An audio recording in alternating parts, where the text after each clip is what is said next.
começar a falar da obra dele.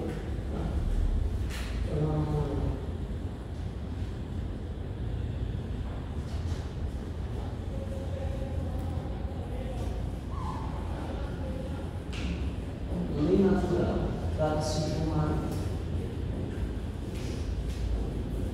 capacidade humana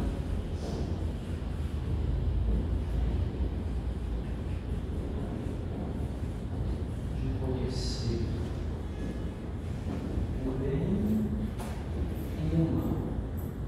Vamos ver o que isso nos diz. Aí eu preciso pensar sobre o que são, afinal de contas, bem ou bens, e então pensar um pouco sobre o que são esses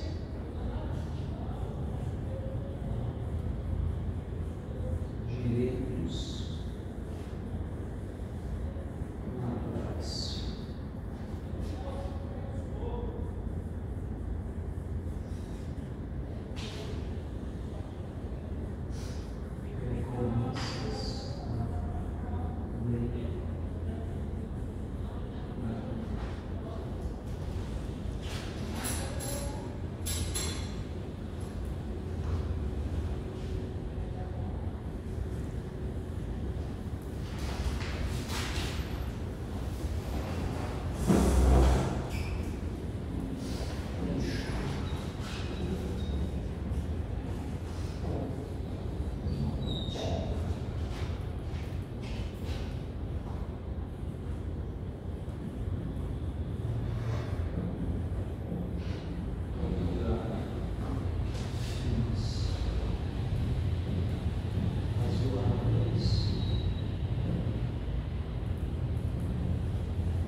Nós estamos no primeiro capítulo. Né? Então, o Fins ele fala um pouquinho da história, do livro, do convite que o Hart fez. Né? Ele estava lá em Oxford, em 69 o Hart convidou ele para escrever um livro chamado Natural Law and Natural Rights, ele aceitou o convite, e em 1980 vai sair essa obra chamada Lei Natural e Direitos Naturais. E essa obra ganhou uma certa notoriedade porque ela trouxe de volta para a contemporaneidade o debate sobre a teoria da lei natural. Nesse primeiro item, o Fins ele apresenta de modo bem geral, bem abrangente, qual é a ideia do livro, qual é o plano da obra, qual é o objeto da discussão e qual é o método que ele utiliza para apresentar esse conteúdo para nós. Então, ele vai explicando, olha, afinal de contas, por que o título? O que é essa lei natural? Né? O que são esses direitos naturais? Então, ele vai falar, olha, a lei natural ela não é propriamente um comando normativo, ela não é primariamente um comando normativo. A lei natural, ela, talvez assim, mal comparando com a lei da natureza, ou uma lei da natureza humana, ela é simplesmente a ideia de que nós, seres humanos, temos uma capacidade racional e nessa capacidade racional a gente discerne, a gente diferencia o bem e o mal. Aí vem para mim, afinal de contas, o que é esse bem e esse mal que a gente está diferenciando a partir dessa capacidade humana? É uma noção que ela começa mais básica do que a grande discussão ética sobre o que é o bem, o que é o mal. É uma discussão, na verdade, bem mais simples. Né? Então, nesse primeiro momento, o bem é aquilo que vai satisfazer alguma necessidade. O bem é aquilo que vai realizar alguma coisa que é agradável, útil para mim, alguma coisa para a qual eu me sinto inclinado. Né? E os bens são o conjunto dessas realizações. Então, quando eu estou com sede, beber água é um bem. Quando eu estou com fome, comer é um bem. Quando eu estou curioso, me informar é um bem. Né? Quando eu me sinto fatigado, descansar é um bem. Então, a noção mais simples de bem é de alguma coisa que eu vou realizar, que vai satisfazer alguma necessidade, alguma inclinação, que vai me trazer alguma vantagem. E os direitos naturais vão ser algumas exigências que vão decorrer da lei natural. Né? Eu, como ser humano, se eu tenho algo para qual eu me inclino, algumas coisas que eu faço que me satisfazem, algumas coisas que são úteis, que me fazem bem, de um modo geral, eu vou ter então que ter alguma possibilidade de buscar aquilo. Então, seria, digamos, a lei natural é a minha capacidade de discernir aquilo que pode ser vantajoso ou útil para mim, e os direitos naturais é a possibilidade de agir conforme esse discernimento. Né? Então, os direitos naturais seriam, digamos, um conjunto de postulados que estariam ligados à possibilidade de eu realizar o meu próprio bem. Né? Então, esse é bem o começo da discussão. Né? Então, eu tenho uma capacidade racional, eu compreendo o que me faz bem, o que me faz mal. Essa compreensão do bem e do mal é uma compreensão bem básica, de coisas mesmo muito materiais da vida. É lógico que esse discernimento pode ser sofisticado, né? Mas por hora, o que a gente tem basta. E eu, tendo essas necessidades, essas inclinações, convém, né, que eu possa buscá-las. Né? Então eu consigo ter uma primeira ideia de lei natural, de direitos naturais, e uma coisa interessante aqui, mas veja, eu não tenho conteúdo forte. Né? Então, quando eu penso em direitos naturais, eu não estou aí dizendo de antemão o que você tem que fazer, o que você tem que deixar de fazer. Né? Eu tenho duas ideias que se relacionam e que têm um conteúdo assim aberto, um conteúdo abrangente. Né? Então, só que a gente já vê que a ideia de lei natural e a ideia de direito natural, a partir da qual o FINS começa a trabalhar, é bem diferente da ideia que normalmente tem de direito natural, como sendo assim, um conjunto de normas de comportamento muito rígidas, com conteúdo muito claro, que são, digamos assim, perfeitas e eternas e que ninguém pode mudar e que ditam o comportamento. Não é nada disso. Né? Essa foi uma ideia de direito natural que foi muito em voga no tempo do iluminismo, mas que não corresponde à formulação aristotélica ou mesmo à formulação tomista. Bom, e como é que seria, digamos assim, o comando normativo resultante da lei natural que o FINS gostaria de apresentar para a gente?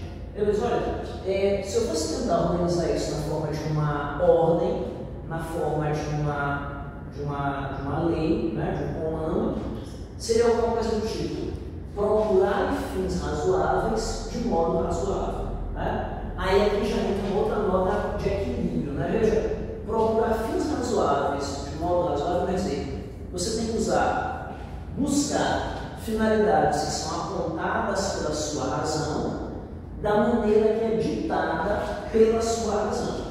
Né? Então, você tem que adequar meios a fins de maneira inteligente para realizar aqueles propósitos que vão te satisfazer. E é lógico que a gente não pode deixar de pensar no outro significado de razoável, que vem com a ideia de um certo tempero. Né? Tempero não se diz assim, aquilo que é razoável porque não é absurdo, não é extremado, não é absoluto. Né? Mas essa já é uma ideia assim, veio um pouquinho depois, né? Que acrescenta uma dose de sofisticação. Num primeiro momento, esse procurar fins razoáveis de modo razoável, ele está muito ligado a usar nosso discernimento, né, para perceber aquilo que nos convém, aquilo que nos é necessário, aquilo para o qual nós estamos inclinados, e procurar alcançar aquilo e realizar aquilo de maneira inteligente. Tá. Logo adiante, vai entrar um problema que vai colocar em jogo o problema da ética, né? Que é a questão de que, veja, até aqui, se eu estou trabalhando com um indivíduo em busca da sua satisfação, está tudo muito bem, está tudo muito sossegado. Só que no momento que eu colocar uma comunidade de seres humanos em busca preços razoáveis, uma comunidade de seres humanos em busca de satisfazer suas necessidades e inclinações, aí eu vou entrar dentro da dinâmica de quê?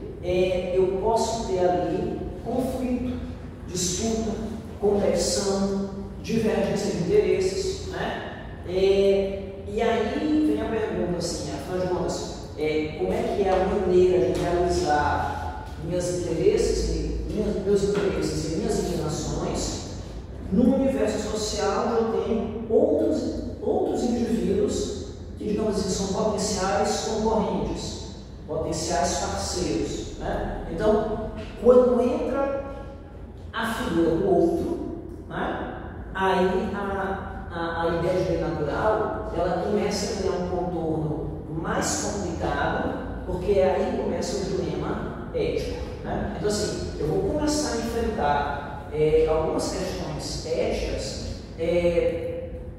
quando eu começo a ter que pensar na busca daquilo que satisfaz, na busca do que eu desejo, em face da busca de outros indivíduos, né? Então, aí a questão começa a ficar, ela começa a ficar, digamos assim, mais difícil. Aí vamos caminhar mais um pouquinho.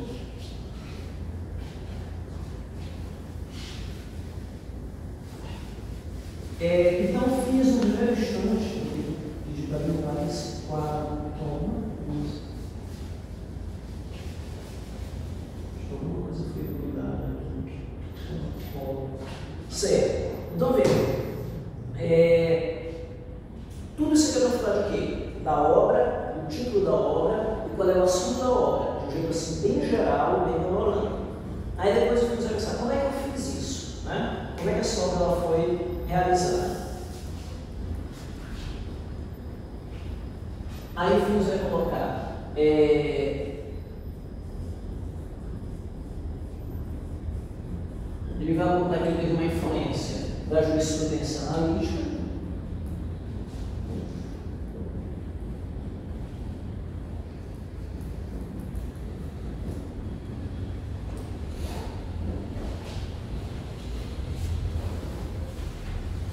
e com ela vieram algumas ideias.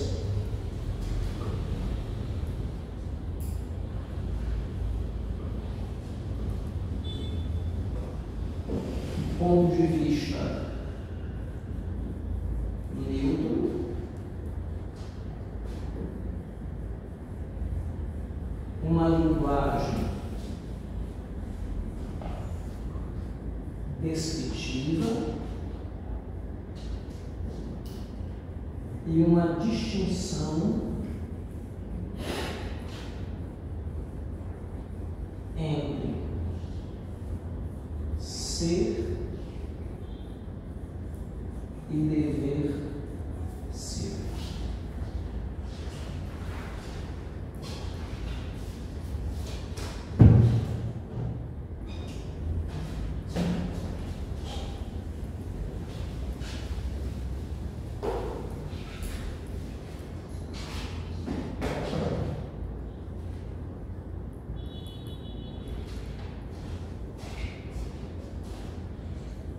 Aí ele vai apontar também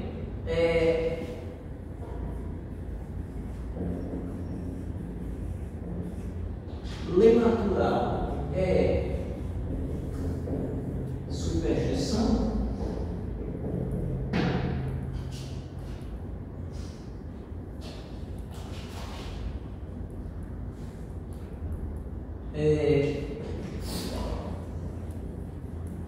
é possível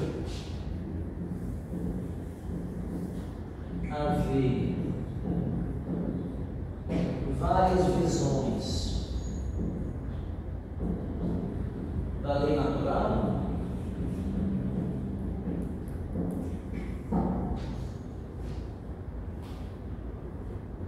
Tá. E ele nos aponta uma pista fundamental, que é um autor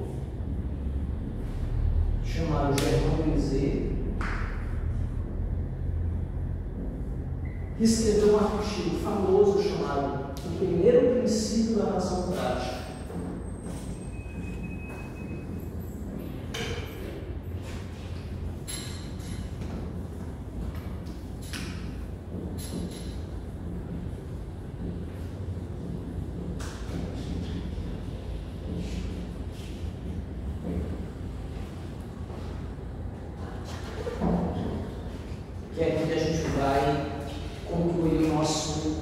passeio. Né? Então, vejam aqui, né? Finis vai dizer, de onde eu venho? Qual é a minha ponto de partida? Quem me formou? Ele vai dizer, uma tradição de jurisprudência analítica. Então, ele está dando a corrente de um Austin, de um Hart, que seria a corrente do que eu chamaria, por exemplo, o positivismo inglês. Né? Então, dentro dessa corrente, da chamada jurisprudência analítica, alguns pontos eram característicos. A nossa visão científica do direito, ela procura adotar um ponto de vista neutro e avalorativo. Então, a ideia da jurisprudência analítica nós não estamos tão preocupados com o conteúdo do direito, com os valores do direito, com a política que o direito está veiculando. O ponto de vista daquele que é o investigador do direito é um ponto de vista neutro e por isso ele vai tentar usar uma linguagem descritiva. Então, dentro da jurisprudência analítica, eu não vou estar dizendo se tal norma ela é boa ou ruim. Eu vou dizer como ela é e como ela funciona. Né? E ao mesmo tempo eu vou separar entre aquilo que a norma diz e aquilo que você gostaria que a norma dissesse. Então, é bem postulado do que é o positivismo jurídico. Né? Então, Finis foi, digamos assim, criado dentro dessa tradição. Uma tradição que diz, olha, o direito é uma ferramenta que é utilizada para a ordenação da sociedade. Essa ferramenta, quando ela é estudada do ponto de vista científico, ela tem que ser estudada com uma isenção de aspectos políticos. O investigador deve abster-se de avaliar ou julgar o conteúdo das normas e o julgador tem que se diferenciar o que é o direito posto, o direito obrigatório, o direito em vigor, daquele direito que ele gostaria que estivesse vigorando, daquele direito que ele gostaria que existisse. Né? Então, ao longo da obra, Finis ele vai, digamos assim, manter alguns aspectos dessa tradição, afinal de contas, como isso aqui um moldou, ele não vai conseguir se livrar disso aí assim fácil. Mas vai ter alguns aspectos do quais ele talvez se afaste um pouco. Né? Seria uma crítica em relação a ele? Porque no caso, por exemplo, trazendo nos nossos dias atuais, você pega o ministro de um Supremo, vamos supor um exemplo, né? Como é que ele vai julgar um processo isento desses valores que ele já carrega com ele desde criança, valores religiosos, filosóficos, essas convicções? Como é que ele vai adquirir um ponto de vista neutro? Será que seria possível essa isso? Para a doutrina positiva, o sujeito tem que perceber que ele é fruto desses valores, da cultura dele, das tradições dele, da educação dele. Ele tem que procurar perceber que ele é marcado por isso, mas ele tem que tentar obter o maior grau de distanciamento possível em relação a esses valores. Né? O maior grau, né? Sim, ele é como se fosse um controle crítico da parcialidade. Então, eu tenho um determinado viés, uma determinada tendência que ela é ou religiosa, ou política, ou espiritual, enfim, e eu sou o sujeito que vai julgar o caso. Né? Então, eu, ciente disso, eu procuro dizer, calma lá, né? Eu devo tentar me afastar um pouco dessas inclinações pessoais para tentar me aproximar do caso da maneira mais isenta que eu puder. Né? E o próprio investigador do direito, porque veja, quando se fala de jurisprudência analítica, eu estou do ponto de vista daquele que investiga o direito. Né? Não é tanto o ponto de vista do aplicador, né? Embora sim, dialogue, né? Mas quem investiga também segue a mesma coisa. Eu investigo o direito, eu tenho minhas preferências. Mas veja, não é porque eu tenho minhas preferências que eu não sou capaz de perceber qual é o jeito que vigora e qual é o jeito que não vigora. Né? Então, um exemplo bem claro, eu posso ser, por exemplo, contrário a uma coisa como, por exemplo, direito de greve.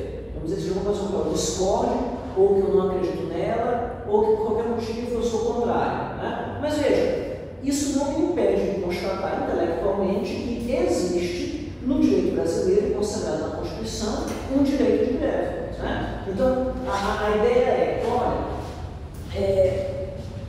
não interessa muito as correções pessoais que você tem naquele momento, porque você é capaz de perceber qual é o direito que está em vigor e qual é o comando normativo que está em vigor.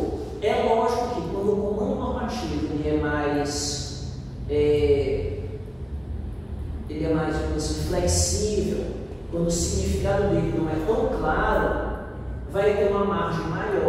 para você elaborar a interpretação daquilo, e aí, quando tem essa margem maior para elaborar a interpretação daquilo, evidentemente vai ter um espaço maior para a sua subjetividade se manifestar. Tudo bem, perfeito, vai acontecer. Né? Da mesma maneira, se eu vou falar, por exemplo, sobre o direito de greve numa perspectiva da jurisprudência analítica, eu tenho que tentar entender, tá, qual é a previsão legal? Como é que ele está descrito nas normas? Como é que essas normas se relacionam enquanto sistema? Né? Então, a minha posição pessoal de que aquilo ali é muito bom ou de que aquilo ali é péssimo, não vem ao caso. O que interessa é descrever o arcabouço jurídico normativo que regula o tema, perceber seus encadeamentos sistemáticos, perceber se eu encontro ali alguma lacuna ou alguma antinomia. Então, dentro do trabalho da jurisprudência analítica, eu vou tratar de questões que são mais questões relativas ao conteúdo e à estrutura das normas, e não avaliar se a norma é boa ou se a norma é ruim. Da mesma maneira, eu sou contra o direito de greve, né? Eu acho que não deveria existir direito de greve. Tá, mas você é plenamente capaz de perceber que há uma diferença entre o que é a existência do direito de greve, pragmaticamente positivado, que existe, e aquilo que deveria ser, o que você acha que deveria ser. Né? Então, a jurisprudência analítica, ela parte de uma investigação do direito mais adequada, deve ter em vista o fenômeno que deve considerar um direito que vigora, deve abster-se de avaliar o direito, procurar descrevê-lo enquanto sistema, e deve tentar adotar nesse trabalho um ponto de vista tão neutro quanto possível. Né? E aí, essa questão de não existe neutralidade. Né? Mas tudo bem, de fato. Né? Nós somos seres subjetivos e temos nossas peculiaridades. Mas nós somos capazes de, ciente disso, tentar minimizar esses efeitos. Né? E aí, como é que eu minimizo também esses efeitos? Né? É porque dentro de uma discussão entre pesquisadores e entre investigadores, eu vou ter ali várias subjetividades funcionando. Né? Vão ter pontos em que aqueles vários indivíduos vão concordar na sua descrição. Professor, só você falou pesquisadores e investigadores. O que diferencia um do outro? Eu usei como sinônimo. Tá? Então veja, quando esses sujeitos eles estão ali dialogando, eles vão perceber alguns pontos em comum. Então, por exemplo, pode ser que alguém entenda que as cadeiras dessa sala são azuis. Né? E alguém pode entender, mas essa cadeira na sala ela é azul, mas ela tem um encosto muito duro. Né? Pode ser que alguém entenda que o encosto dela é azul, só que o encosto dela é demasiadamente flexível. Né? Então veja, quando eles discutem sobre aquele tema, eles vão perceber, olha, há alguns pontos em comum aqui, nós compreendemos que elas são azuis, que elas são cadeiras, que elas servem para sentar. Há uma certa controvérsia se o encosto dela é muito flexível ou muito duro, mas isso aí pode ser dado devido às nossas preferências subjetivas. Né? Mas então veja, o próprio diálogo entre os investigadores vai ajudando no processo de objetivação do conhecimento. Então, a outra ideia que nos ajuda a entender como é possível ter alguma neutralidade na investigação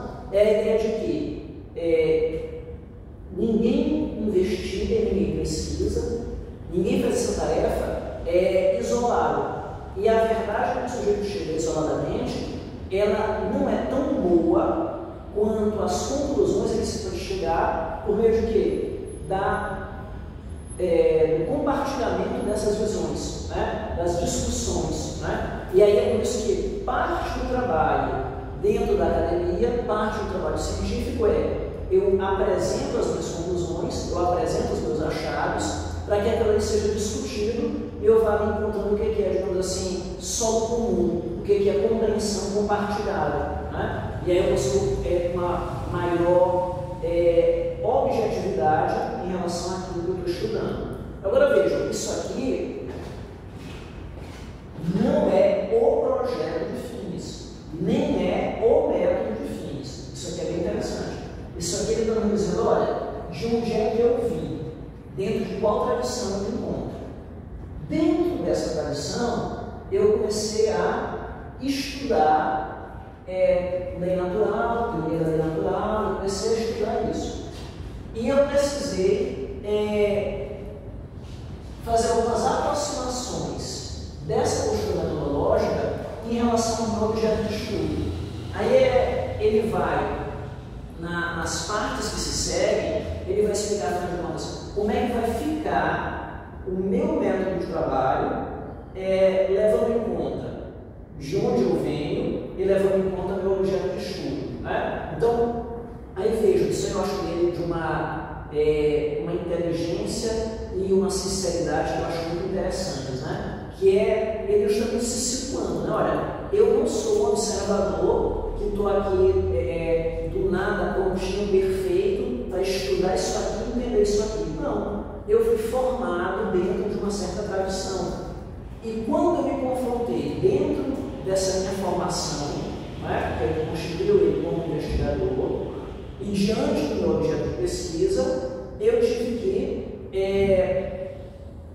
eu conheci meu objeto de pesquisa, eu vou compreendê-lo, e aquela compreensão também vai mexer com a maneira como eu trabalho. Né? E aí ele vai dedicar esse primeiro momento do livro dele para explicar, afinal de contas, qual é o meu método de trabalho que vai resultar desse encontro. Né? Um indivíduo que vem de uma tradição, que é a tradição da jurisprudência analítica, e se depara com um objeto, que é o objeto da teoria da lei natural, como ela foi formulada, por exemplo, no pensamento de Aristóteles ou de Tomás de Aquino, que são indivíduos que vêm de, digamos, outra tradição filosófica, outra maneira de compreender o mundo. Né? Então, bem aqui nesse momento, ele já faz um exercício que é muito legal, que é o exercício de quê? Eu vou então meio que controlar aquilo que eu sou, né? Controlar aquilo que é elemento da minha formação, da minha cultura, do meu modo de encarar o mundo, né?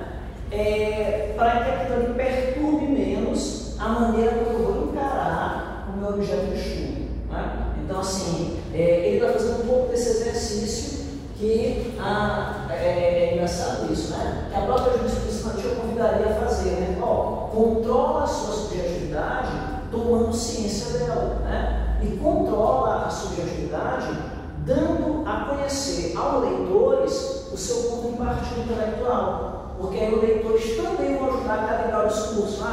O Fins está falando dessa maneira, está se estruturando dessa maneira. Mas isso por conta talvez da influência do ele vem, da maneira como ele está acostumado a pensar. Então, quando ele assume certos pressupostos que formaram ele, né, ele está tanto se tornando mais consciente daquilo, e aí ele pode adotar uma postura como pesquisador melhor, como ele está permitindo que o leitor também consiga estar ciente daquilo e possa controlar melhor o discurso dele. Né? É uma coisa que, por exemplo, quando vocês vão escrever uma monografia, pode ser interessante, no começo do desenvolvimento do trabalho, você pensar, afinal de contas, qual é o referencial teórico que está influenciando na minha pesquisa monográfica. Né? Eu estou trabalhando aqui com sei lá, Foucault, Bourdieu, John Fins, Tomás de Aquino, José Afonso da Silva. Né? Então, e o que eu entendi dessa teoria que eu li? Quais são os conceitos essenciais? Do que eu li, o que é importante aqui para mim? Né? Quais são os conceitos e princípios que estão influenciando nesse momento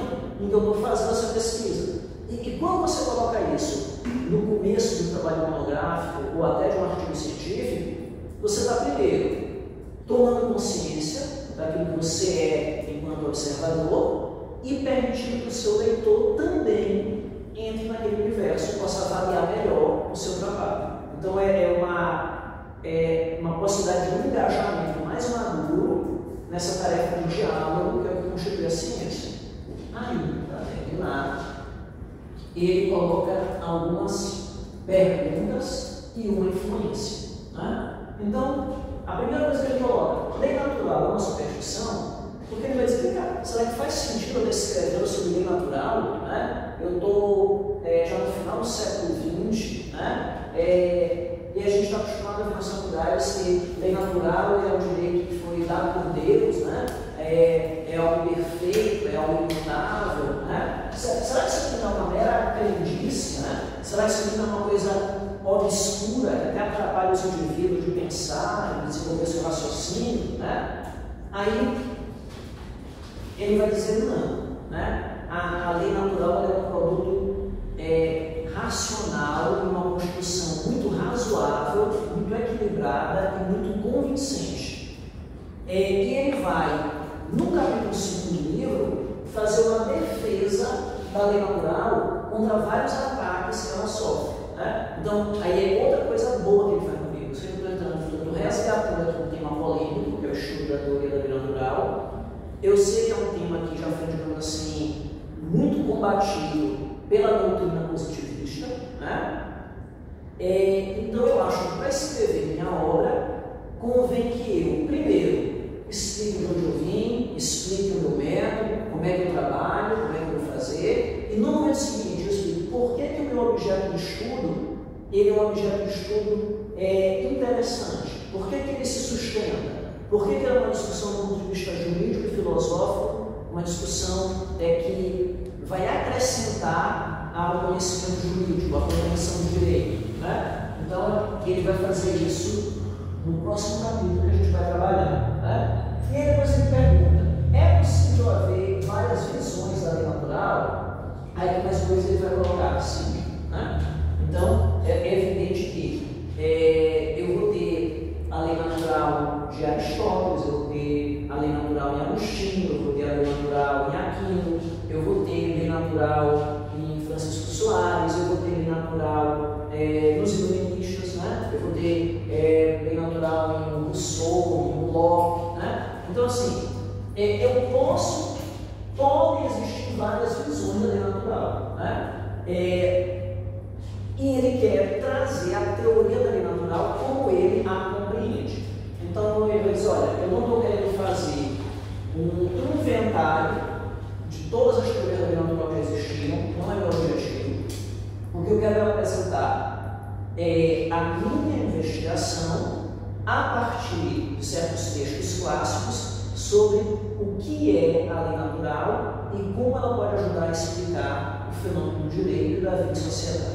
Né? Então ele vai dizer, olha, de cara, eu não nego que outras elaborações teóricas são possíveis. Né? E aí vai caber ao leitor e vai caber ao debate bem informado julgar se a minha teoria é melhor ou pior que as outras e qual é o lugar que a minha teoria vai merecer no mundo das ideias. Né? Então, veja, não estou fazendo aqui um discurso de verdade, não estou fazendo um inventário das ideias alheias, estou propondo a minha teoria e a minha visão sobre o objeto de estudo, e é isso. Né? Então, já também uma prevenção de alguém querer dizer para ele, mas você quer dizer que as outras teorias da lei natural estão erradas, ou que as outras teorias da lei natural não deveriam existir, ou que a sua teoria, a única teoria boa, quer dizer, não, ela é a minha teoria, ela é razoável, ela é plausível, ela é bem construída, eu quero que ela seja convincente, eu até quero que vocês aceitem a minha teoria e adotem a minha teoria, mas tem outra no mercado. Né? Eu discordo delas em vários pontos, vou dizer por quê. Né? E depois ele dá um crédito, que eu acho que é muito legal, ao Germano Pesquet, que escreveu um artigo chamado Primeiro Princípio da Razão Prática, né? Que, de certa maneira, deixa eu fazer uma coisa interessante. Como é que um trabalho, um artigo científico, pode ser tão importante e tão influente que ele vai inspirar o sujeito a pesquisar um assunto o resto da vida dele. Né? Então, ele encontrou no Brisé uma visão que chamou a atenção dele de uma tal forma que levou ele ao tema. Né? E aí, o que é esse primeiro princípio da razão prática? Deixa eu só conferir aqui uma coisa. É a seguinte, a razão prática é aquilo que a filosofia diz que é responsável por nossas decisões de natureza moral. Né? Decisões de adequação entre meios e fins. Né? E o primeiro princípio da razão prática é simplesmente princípio, aqui deve ser entendido no sentido filosófico, tá? Porque a gente no direito é acostumado a pensar em princípio como um comando normativo aberto e genérico. Né? Princípio aqui significa a primeira coisa, o começo, né? Então, se existe uma razão prática, que é a nossa capacidade de deliberar sobre o nosso comportamento, tomar decisões na nossa vida, de onde é que vem a razão prática? De onde é que vem essa habilidade? Como é que eu explico essa habilidade? Então, o primeiro princípio é o começo dos começos, né? E aí já vai falar, olha, é a racionalidade, é a razão, é o fato de que o indivíduo possui um juízo e que ele aplica o juízo às coisas para poder compreendê-las, né? E olha, e aí você vê, né?